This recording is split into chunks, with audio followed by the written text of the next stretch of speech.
할렐루야. 어, 지난주에는 제가 사모의 입원으로 인해서 주일 강단을 지키지 못했던 거 송구스럽게 생각합니다. 오늘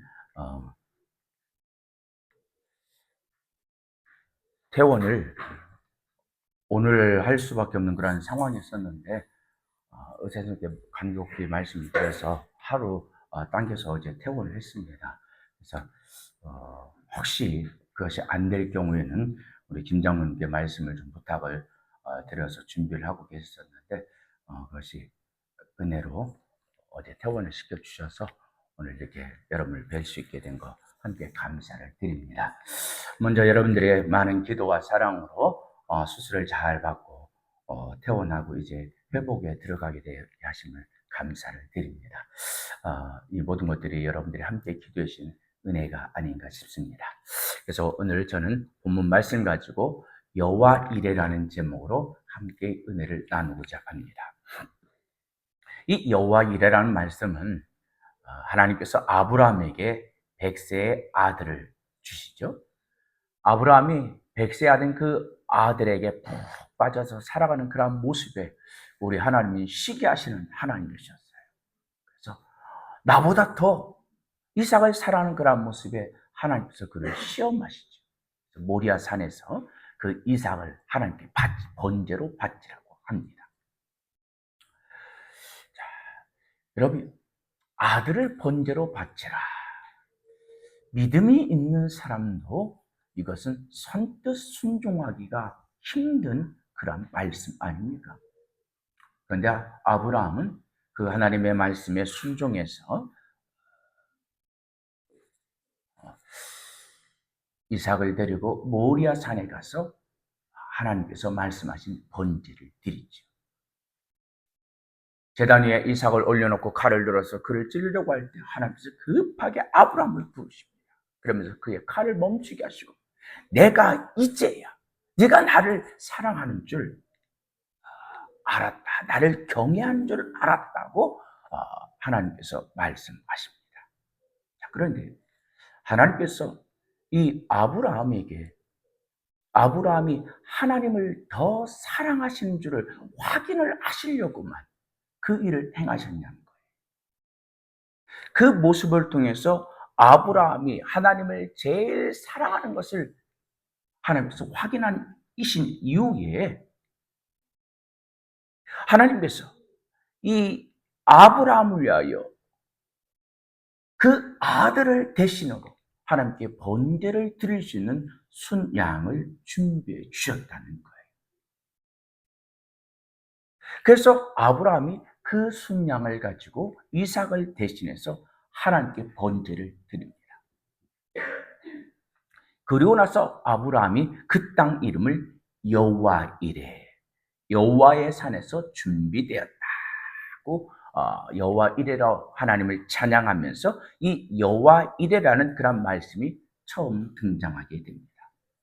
그런데 여러분, 우리 하나님께서 아브라함에게만 이렇게 여호와의 이레, 예비하신 준비하신 하나님으로 찾아오시냐는 거예요. 오늘 우리에게도 여호와 이레의 하나님은 찾아와 주셔서 우리의 필요한 것들을 채워주시고 공급해 주시는 은혜의 하나님인 줄 믿으시길 바랍니다. 오늘 본문 말씀 속에서도 이 여호와 이레 준비하신 하나님이 찾아오시는 그런 말씀을 보게 됩니다. 오늘 창세기 24장은 그런 말씀입니다.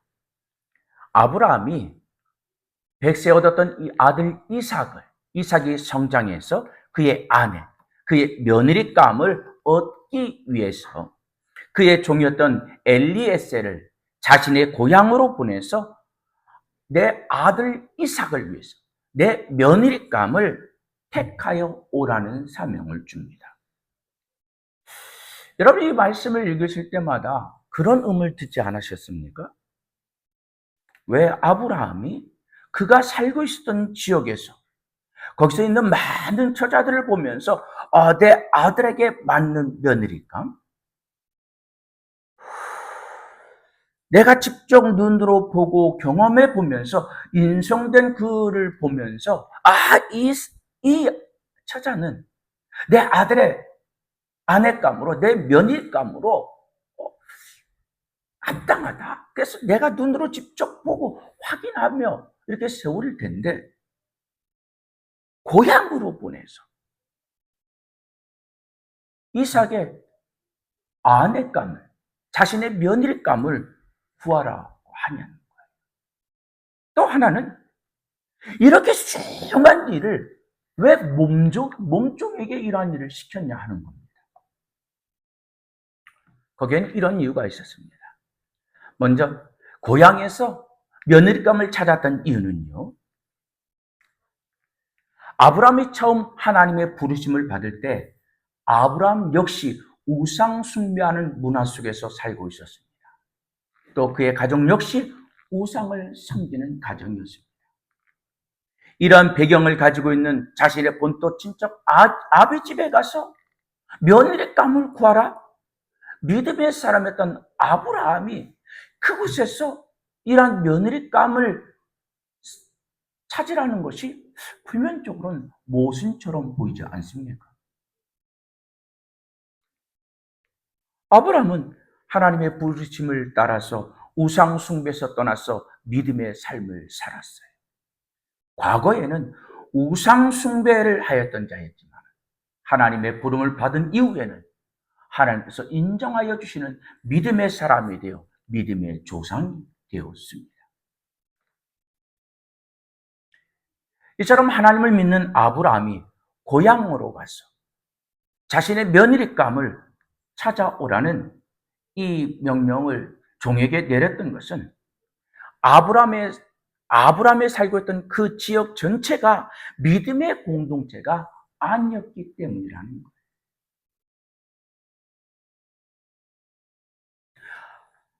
아브라함은 하나님께서 내 고향에 내 종을 보내면은 그곳에 하나님께서 내 종을 위해서, 아니 나와 내 아들 이삭을 위해서 예비한 자가 있을 것을 믿기 때문에 그 종을 그곳으로 보냈다는 거예요.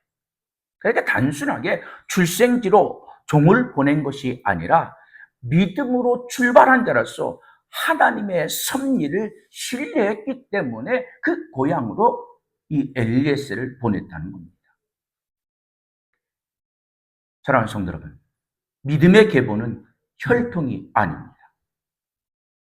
하나님의 인도하심에 반응하는 자를 통해서 하나님은 믿음의 계보를 이어가신 줄 믿습니다. 아브라함도 하나님의 부르심을 받기 전에는 우상을 숭배하던 자였어요. 하지만 그가 하나님의 부르심을 받은 이후에는 하나님의 말씀에 믿음으로 순종하며 하나님께 믿음의 조상으로 세워지는 하나님의 은혜가 그에게 임한 줄 믿습니다.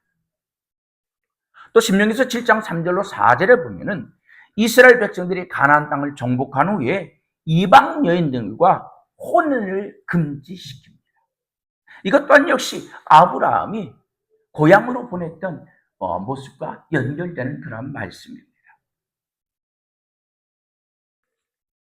아브라함은 하나님의 이름과 언약을 알고 있는 자들 가운데서 며느리감을 얻고자 했습니다. 그러면 이 아브라함이 떠나왔던 그곳이 어떤 지역이었습니까? 우상을 숭배던 곳이라고 그랬잖아요. 그런데 아브라함이 이 몸종을 통하여 며느리감을 얻으라고 했을 때 엘리에셀이 리브가의 오빠들을 만났을 때 그 리브가의 오빠들의 고백을 한번 봅니다. 창세기 24장 50절에 보면 라반과 부델이 대답하여 이르되 이 일을 여호와께로 말미암았으니 우리는 가부를 말할 수 없다고 합니다. 여호와께로 말미암았으니 우리는 가부를 말할 수 없다. 여러분, 이 말을 통해서 어떤 것이 여러분들에게 느껴집니까? 이들이 여호와 하나님을 믿고 있다는 것을 그들의 고백 속에서 볼 수가 있잖아요. 반면에 이 아브라함이 살고 있었던 그 가나안 땅은 단순히 그냥 우상 숭배만 하는 지역이 아니었습니다. 타락한 문화와 정욕과 잔인함과 부도덕한 그러한 모든 잔재물들이 있었던 그러한 사회였어요. 이것이 훗날은 어떤 것이 됩니까? 바알을 섬기고 몰락을 섬기는, 우상을 섬기는 그 본거지가 되는 거예요. 아브라함은 그가 살고 있는 그 가나안이, 그들의 삶의 방식이 하나님과 완전히 어긋난 것을 알고 있었다는 거예요. 그런 문화에서 자란 여자가 이삭과 함께 믿음의 삶을 살 수 없다는 것을 판단했기 때문에 고향에서 하나님을 섬기는, 하나님을 아는 그러한 여인을, 며느리를 구하려 했다는 것입니다. 이것을 또 그렇게 표현할 수도 있어요. 우상 숭배하는 자라 할지라도 악한 문화에 완전히 물든 자와 하나님을 알 여지가 있는 자는 차이가 있다는 거죠. 이런 의미에서 자신의 고향으로 엘리에셀을 보내서 며느리감을 구합니다. 자, 그런데 또 다른 그런 질문이, 이 중요한 일에 왜 엘리에셀 자신의 종에게 그러한 중요한 일을 맡기냐는 거예요. 여러분 같으면 그 중요한 일을 이렇게 내가 부리고 있는 종에게 그 일을 맡기겠습니까?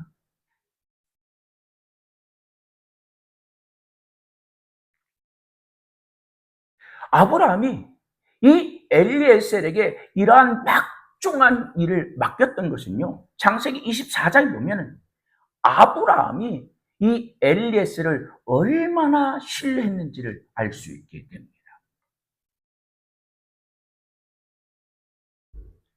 자신에게 주인이 그 일을 맡기자 이 엘리에셀은 그 주인이 나를 믿고 맡긴 것에 대해서, 그것에 대해서 부응하기 위해서 충실하게 그 일을 감당합니다.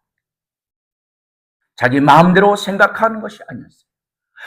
내가 보니까 이 여인이 괜찮겠어. 여러분, 하나님께서 사무엘 선지자에게 사울의 뒤를 이어서 왕을 세우기 위해서 이새의 집으로 사무엘을 보냈었죠.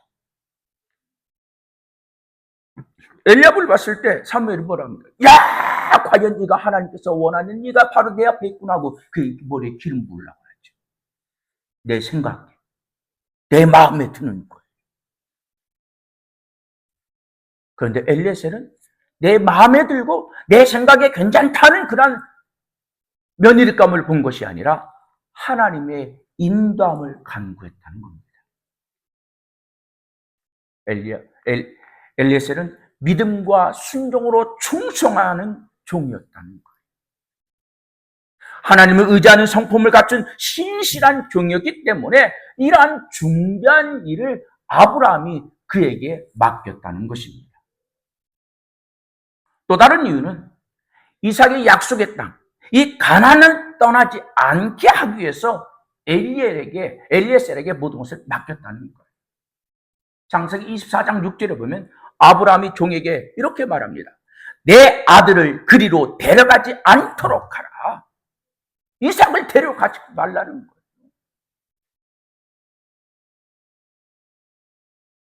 아브라함은 하나님께서 주신 이 약속의 땅에 대한 신앙적인 확신이 있었기 때문에 그 땅을 떠나는 것은 언약에서 벗어나는 것으로 그는 생각했습니다. 이삭은 누굽니까? 하나님의 약속이 성취될 중심적인 인물인 거예요. 그러니까 가나안을 떠난다는 것, 신앙적으로도 역사적으로 안 된다고 그는 생각했다는 거죠.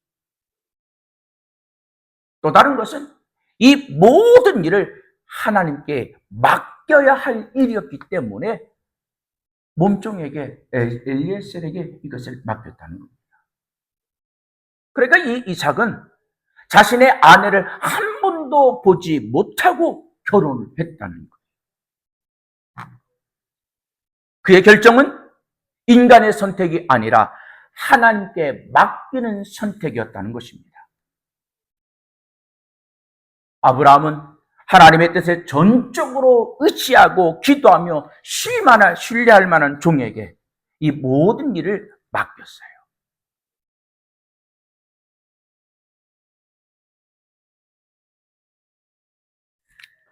이것은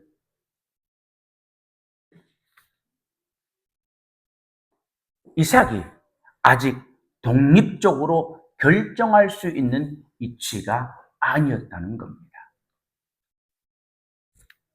여러분, 이때 이삭의 나이가 몇 살 정도 됩니까? 여러분, 성경을 쭉 읽어서 아시겠지만 자세한 부분 그냥 후딱 지나가면 잘 보이지도 않지만 여러분 차근차근 잘 읽으신 분은 이 이삭이 리브가와 결혼할 때 나이가 40살입니다. 지금 여기 40살에 가까운 분이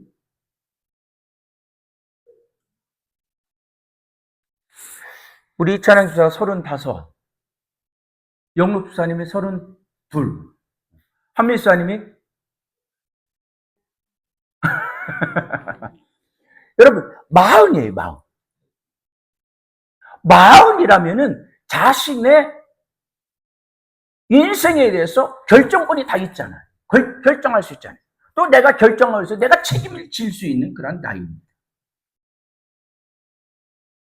창세기 25장 20절에 보면 이삭이 40세에 리브가를 맞아요 아내로 삼았습니다. 창세기 23장에 보면 사라가 127세에 죽죠. 사라가 이삭을 낳을 때가 몇 살이었습니까? 90살이에요. 그러면 사라가 죽었을 때 이삭의 나이는 37이라는 거죠. 이 사라가 죽은 이후에 곧바로 이어지는 것이 창세기 24장입니다. 그래서 그것에서 이삭이 아내를 맞이하게 되는데 그때 죽은 지가 한 3년 뒤로 이삭이 나이가 40세라는 것이 맞아떨어집니다. 이처럼 40세면 내가 모든 것을 결정할 수 있는 그런 나이. 그런데요, 이들의 문화는 아닙니다.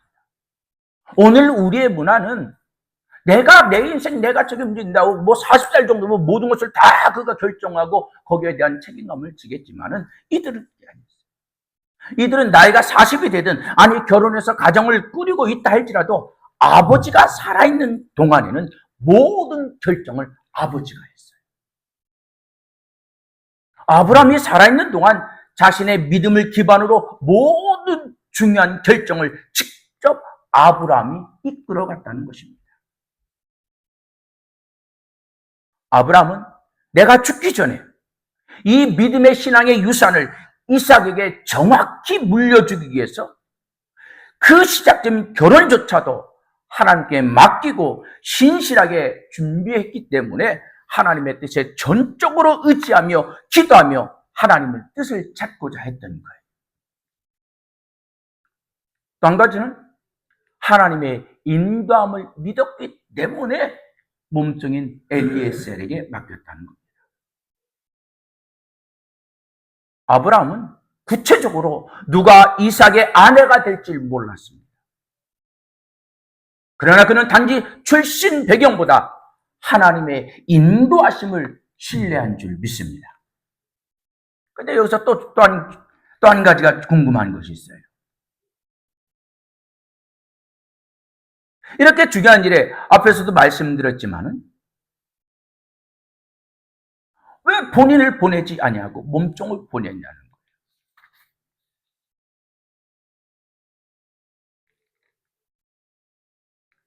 거기에는 하나님의 뜻을 찾고자 하는 그 깊은 의미가 있었습니다. 오늘 제가 여러분들과 함께 나누려고 하는 그런 말씀은 왜 아브라함이 몸종했던 엘리에셀에게 이 중대한 일을 맡겼느냐 하는 것을 이야기하려고 하는 것이 아닙니다.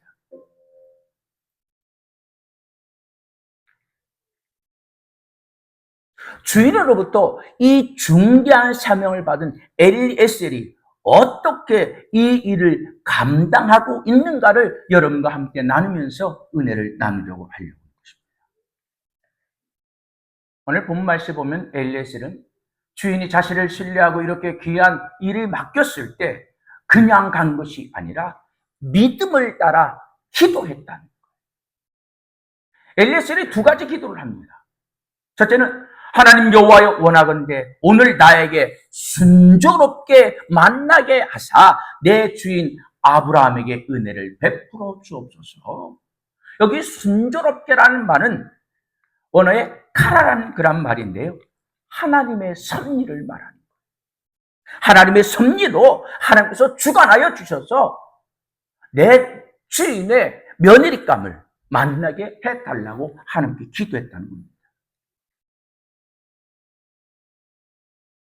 여러분, 주인이 나를 이처럼 신뢰하고 이 소중한 이 중대한 일을 맡겼을 때 그 일을 맡고 갈 이 엘리에셀의 발걸음이 얼마나 중압감이 컸을까요?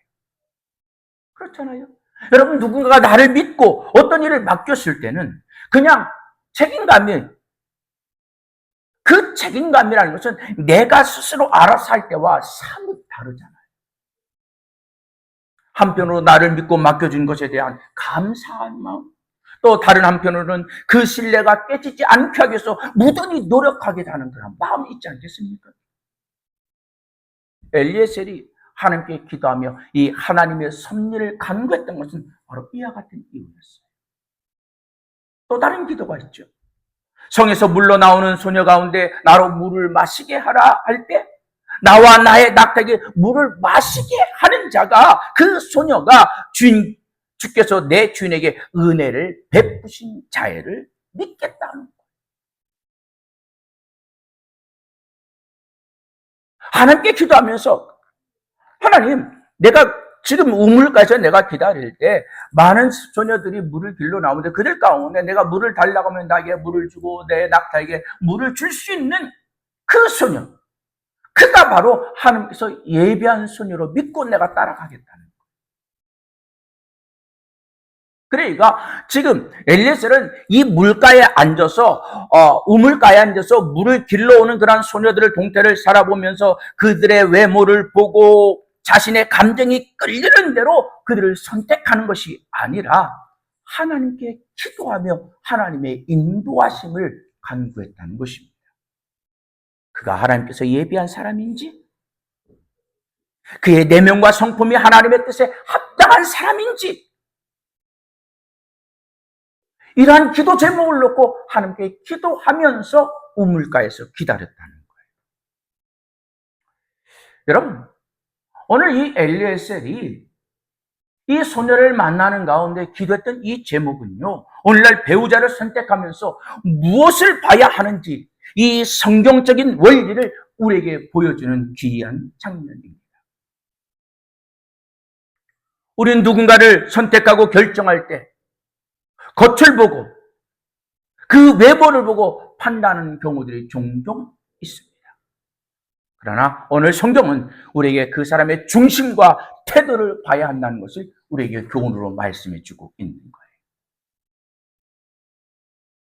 엘리에셀은 하나님께 기도하면서 내가 보지 못하는 그 사람의 내면과 성품, 하나님의 뜻에 합한 자인지 하나님께서 보시고 나에게 인도해 주신 대로 내가 믿고 선택하며 가겠다고 지금 기도하고 있는 겁니다.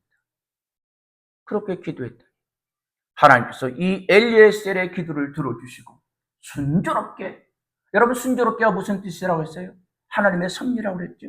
하나님의 섭리 가운데 하나님께서 예비하신 소녀를 만나게 하셨고 내면과 성품이 하나님의 뜻에 합당했던 이 리브가를 만나게 하신 줄 믿습니다. 여러분, 이처럼 기도는 역사하는 힘이 강한 줄 믿습니다. 성경은 기도에 대해서 수없이 많이 강조하고 있습니다. 여러분, 성경에서 수없이 많이 기도를 강조하고 있다는 것은 그만큼 기도가 중요하기 때문이 아니겠습니까? 마태복음 7장 7절에 구하라 주실 것이요 찾으라 얻을 것이요 문을 두드리라 그러면 열릴 것이요. 에베소 6장 18절 모든 기도와 간구로 항상 성령 안에서 기도하고 이를 위하여 깨어 구하기를 항상 힘쓰라. 누가복음 18장 1절 항상 기도하고 낙심하지 말아라. 야고보서 5장 16절 의인의 간구는 역사님이 큼이라. 요한일서 1장 5절로 14절 그를 향하여 우리의 가진 바 담대한 것 이것이니 그의 뜻대로 무엇을 구하면 한번 따라합시다. 들으심이라. 예, 들어주시겠다는 거예요. 마가복음 11장 24절 기도하고 구한 것을 받은 줄로 믿으라. 그리하면 너희에게 그대로 되리라. 빌립보서 4장 6절 아무것도 염려하지 말고 다만 모든 일에 기도와 간구로 하나님께 아뢰라. 여러분 성경은 이처럼 수많은 곳에서 이 외에도 수많은 곳에서 이 기도에 대해서 우리에게 말씀하고 있습니다.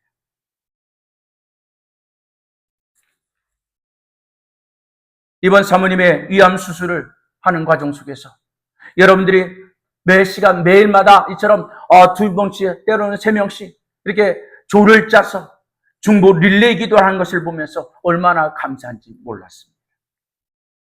그런데 시간이 가면서 여러분의 이 중보 기도의 힘이 얼마나 강력한지 우리 몸으로 체험하는 귀한 시간이었습니다. 4인실에 입원해 있었는데요. 코로나 이후에는 6인실이 없어지고 4인실로 바뀌었더라고요. 4인실, 2인실, 1인실만 있는데 4인실에 들어가서 입원을 하고 있었습니다. 그곳에 있는 환자들이 가서 이야기를 하다 보니까요. 어떤 분은 외래 진료받는 것도 몇 달이 걸렸고요. 그렇게 외래 진료를 받고 수술하기까지 3개월이 걸렸고 또 다른 분은 50일이 걸려서 수술을 받았다는 거예요. 또 수술을 받기까지 외래 진료를 5번이나 와서 검사를 받은 분도 계시더라고요. 그렇게 받은 이후에 비로소 수술을 한 거예요. 그런데 저희는 6월 4일 날 첫 번째 외래에 가서 수술 날짜가 그날 잡혔고 암으로 진단받은 지 10개월 만에 수술을 받고 수술 날짜가 정해졌고 또 수술 날짜가 정해졌다 할지라도 검사가 되지 않으면 수술을 받을 수가 없는데 검사도 외래 당일에 모두 다 했다고 하니까 모두들 깜짝 놀라는 거예요. 그러면서 하는 말이 병원에 두고 아는 분이 계십니다. 실은 저희도 아산병원을 가면서 지인 찬스를 생각하고 왔던 것입니다. 아산병원과 삼성병원의 두 군데 지인 찬스를 받기 위해서 진료를 예약하고 외래를 갔습니다. 먼저 아산병원이 외래가 잡혔기 때문에 아산에서 진료를 받고 삼성병원에 또 가서 진료를 받고 어느 곳이든 빨리 수술을 잡히는 곳으로 가서 입원을 하고 수술을 하려고 했어요. 아산병원에는 수간호사로 계셨던 분이 계신데 이미 이직을 해서 그분을 통해 연결해서 그것을 조정을 할 수 있었고요. 삼성병원에는 현재 근무하고 계신 분이 아는 지인이 계셔서 거기서는 좀 더 빨리 연결이 아니라 즉석으로 변경할 수 있는 그러한 루트가 있었습니다. 그래서 저희는 무게중심을 삼성 쪽에 두고 진료를 받았어요. 그런데 하나님은 사람의 도움이 아닌 하나님께서 직접 역사를 하시더라고요. 지인 찬스를 통해서 수술을 앞당기기 전에 하나님 담당 의사를 통해서 수술 날짜를 아예 잡아주셨고 검사도 외래 당일에 의사들이 알아서 모든 검사들을 다 받을 수 있도록 하나씩 다 알아서 해주는 거예요. 여러분, 담당 의사가 아닌 누군가를 통해서 이렇게 수술이 앞당겨지고 검사를 받았다면 중보기도의 힘이라고 말하기는 해도 또 내면적인 어떤 생각을 하겠어요? 누군가 지인이 힘써줘서 그랬어. 여러분 생각하겠어요? 안 하겠어요? 당연히 생각하죠. 그런데 하나님은 사람의 도움을 받기 전에 하나님께서 먼저 구름 기둥이 되어서 앞서 가셔서 인도해 주신 줄 믿습니다. 저희 사모가 암으로 진단받고 이제 아산에서 이렇게 수술을 받는다는 그런 말을 들으니까 지인 중에서 암으로 근래 수술 받았던 분이 계셔요.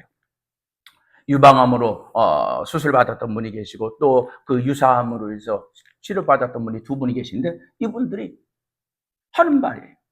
자기들은 서울에 가서 수술을 받기도 자기들을 원했는데 수술 날짜가 잡기가 너무 멀더라는 거예요. 아니 수술 날짜가 잡히는 검사조차도 외래조차도 잡기가 너무 힘들어서 그냥 대전에서 수술을 할 수밖에 없었다고. 그래 그분들이 하는 말이에요. 하나님께서 함께 하셨다고. 여러분, 믿지 않는 이들이 입술에서 하나님이 하셨다는 그런 고백이 나오더라고요. 수술 회복도 하나님께서 은혜를 베풀어 주셔서 함께 있었던 분들이 가스가 안 나서 막 고생하는데, 사모님은 가스가 금방 나왔어요. 한번 나왔다고 해서 그것으로 멈추면 안 되는데, 좀 무리하게 운동을 했는데, 그것은 저희는 처음에 무리하는지도 몰랐어요. 막 통증을 느끼면서까지 그냥 막 했는데, 그것이 효과가 있었는데, 그날 새벽에 막 가스가 막 나와. 가스도 순조롭게 나오게 하시고, 미음이 나오고 죽을 먹는데 조금씩 먹지만은 부대끼지 않고 잘 소화를 하고, 걷기 운동도 하는데 하루가 다르게 조금씩 거리가 멀리 걸으면서 회복해 하셨습니다. 여러분, 이것이 사모가 건강해서 빨리 회복한 것입니까? 아니면 운이 좋아서 이렇게 의사들을 잘 만나서 이렇게 된 것입니까? 아닙니다. 전적으로 여러분의 릴레이 중보 기도와 또 아는 수많은 목사님, 사모님들, 노예 목사님들이 함께 위하여 중보 기도로 하셨기에 이러한 역사가 있는 줄 믿습니다. 오늘 성경은 말씀합니다. 의인의 기도는 역사함이 크다고. 이 말씀처럼 여러분이 함께 믿음으로 기도했을 때 하나님께서 역사에 주신 줄 믿습니다. 사랑하는 성도 여러분, 여러분 가운데 오늘 이 시간 힘들고 어려운 일로 인하여 나 혼자 걱정하고 염려하고 고민하고 계신 성도가 있습니까? 함께 기도할 수 있기를 주님의 이름으로 축복합니다. 오늘 우리는 주님 안에서 한 형제 자매가 된 주님의 귀한 가족들입니다. 무엇이 두려워서, 무엇이 창피해서 내 기도 제목들을 함께 공유하지 못합니다. 여러분, 가족이라면 모든 것을 함께 공유하잖아요. 함께 공유하면서, 여러분의 기도 제목을 공유하면서 함께 기도할 수 있기를 주님의 이름으로 축복합니다. 나 혼자 고민한다고 절대 그 문제가 해결되지 않습니다. 문제를 함께 공유하고 믿음으로 함께 기도할 때 우리 하나님은 모든 것을 합력하여 선을 이루시는 하나님으로 우리를 찾아와 주신 줄 믿습니다. 그런데 여러분, 중요한 것은요, 우리가 이처럼 근본 사모일을 통해서 릴레이 기도를 하면서 다시금 기도가 회복되는 그런 모습이 있을 때, 그때가 하나님의 은혜가 있을 때가 위험한 때예요. 사단은 그때 역사합니다. 사단은 잘된 꼴을 보질 못하는 거예요.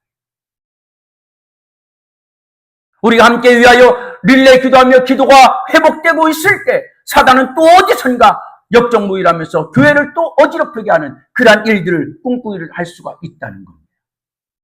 여러분, 그러한 일이 없도록 여러분, 이 릴레이 사모님의 일을 통해서 시작한 이 릴레이 기도가 멈추지 않고 계속해서 달릴 수 있도록 여러분, 늘 깨어 기도하는 사랑하는 성도들이 될 수 있기를 주님의 이름으로 축복합니다.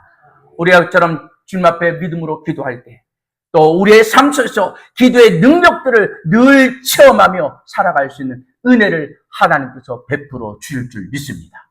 하나님은 아브라함에게만 여호와 이레의 하나님으로 찾아오는 것이 아니라 오늘 여러분들이 기도할 때 나에게도 여호와 이레의 하나님으로 찾아오신다는 사실을 꼭 기억하면서 여러분, 기도의 줄을 놓지 않고 이번 기회를 통하여 다시금 여러분이 잡은 이 릴레이 기도, 이 기도의 줄을 꼭 붙들고 더욱더 기도하여서 하나님께서 예비하신 여호와 이레의 은혜를 받아들이는 사랑하는 성도 여러분들이 될 수 있기를 주님의 이름으로 축복합니다.